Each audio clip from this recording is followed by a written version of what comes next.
Hello everyone. So this video is about how the procedure for how we will be applying for MEO class 1, what are the different stages, what all things we have to study and what not. Yeah. So MEO class 1 exam when you are appearing from India. So here what is MEO class 1 exams in India? This question we will discuss. What is MEO? MEO is nothing but marine engineering officer, and class 1 means your chief engineer license, basically that's what we are talking about. And we will discuss the eligibility criteria, how when you can apply for this particular COC. So what is MEO class 1 exam in India?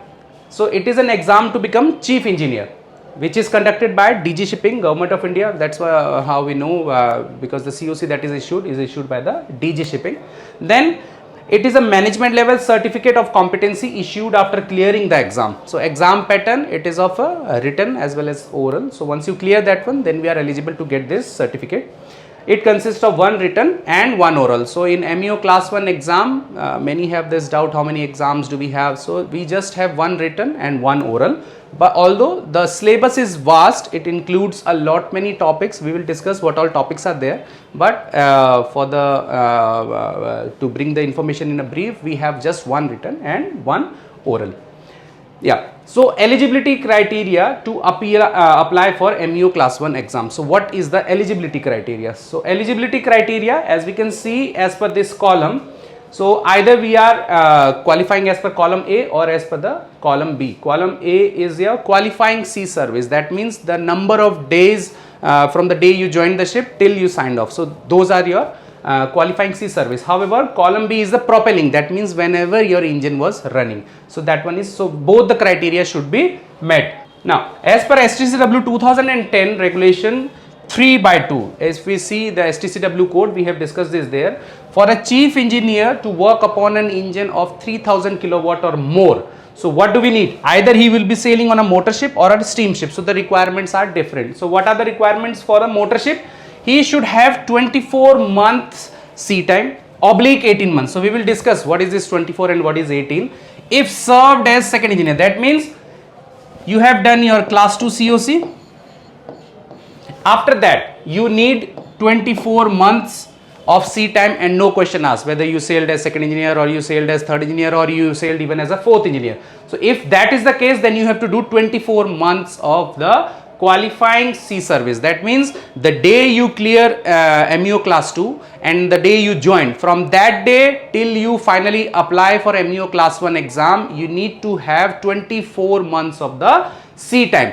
In this case, nobody is asking you whether you sailed as a second engineer or you sailed as a third engineer or you sailed as a fourth engineer. So 24 months. However, if you have sailed as 18 months, when that 18-month criteria will be applicable, if you have sailed as second engineer officer, again on a 3000 kilowatt propulsion ship for more than 12 months, pro rata. That means you have done a total of 18 months. Out of that, 12 months was second engineer and another 6 months could be third engineer or could be your fourth engineer also. So clear? So that one is applicable in case of motor ships. However, when you are applying for steamship, the criteria is again similar.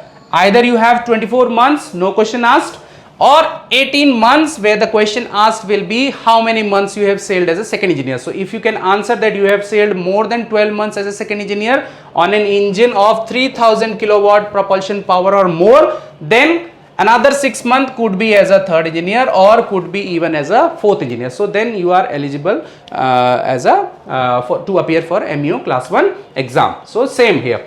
Now, if you are applying for a combined steam and the motor examination, so many of you might be applying for the combined one. In that case, this 24 becomes 32. That means after combined MEO class 2 COC, you need to have 32 months of the sea time, or that means 16 months on the motor and minimum 16 months on the steam. It cannot be that you make this 18 and you make this 14. No.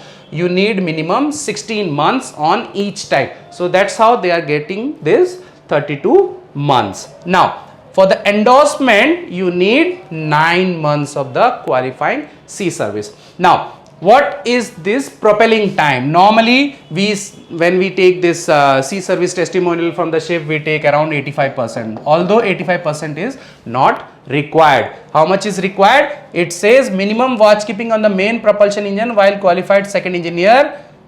So this is the requirement, 16 months. So you see, when we are say qualifying for the 24 months time period, that means no question asked, in that case you need to have at least 16 months as a propelling time, right? So this comes around roughly 70%, right? But to be on the safer side, we are normally taking our sea service as 85%. So that is the criteria. However, if you are qualifying under this 18 months rule, then you need minimum of 12 months of your propelling time. So that is the requirement, 3000 kilowatt. Right? Same way for the steamship, it is 16 months and 12 months, similar, no difference in that one. However, for the combined one, again, when you are in giving the combined COC attempt, then in that case, where the qualifying sea service, we call it QSS, right? So where the qualifying sea service is 32 months, then the propelling time you require is 24 months.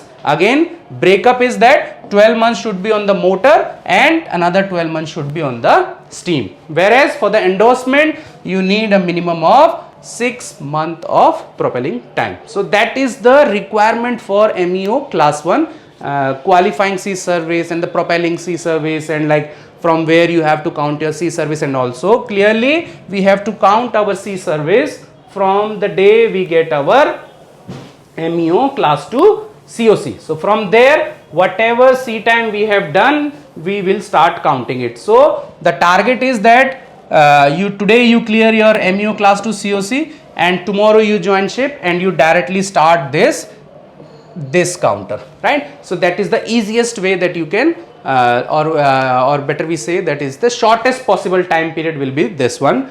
If the day we get Class 2 COC, we get promoted to second engineer and our sea time starts from that day. So that case, otherwise 24 months, as simple as that, right? So this is it.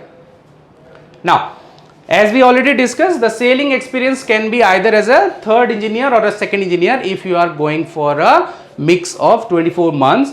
Then MEO Class 1 preparatory course of 2 months duration. So this is another requirement. So one is that you have done your qualifying sea service. That means either you are 18 months eligibility or you are 24 months eligibility. For ease of understanding, now we will just keep on talking only one, either we say 24 or 18. So let's say we are the person who are qualifying this 24 months sea time. So in that case, once we have completed this qualifying sea service and also we have the propelling time of greater than 70%, in that case, after that we are supposed to do this preparatory course of 2 months. So this is same like as we have in MEO Class 2, we are supposed to do 4 months preparatory course. Earlier we used to have for MEO Class 4 also, which was optional. One time it was made mandatory. So this is the same course, but here it is mandatory. Everybody has to do this 2 months preparatory course. So as we are discussing the eligibility criteria, we have a course for MEO Class 1 prepared by myself. I have invested a lot of time in that one, and that course is available on our platform and you can purchase it. It's not very expensive and it will help you guide through your journey of MEO Class 1. Thank you so much.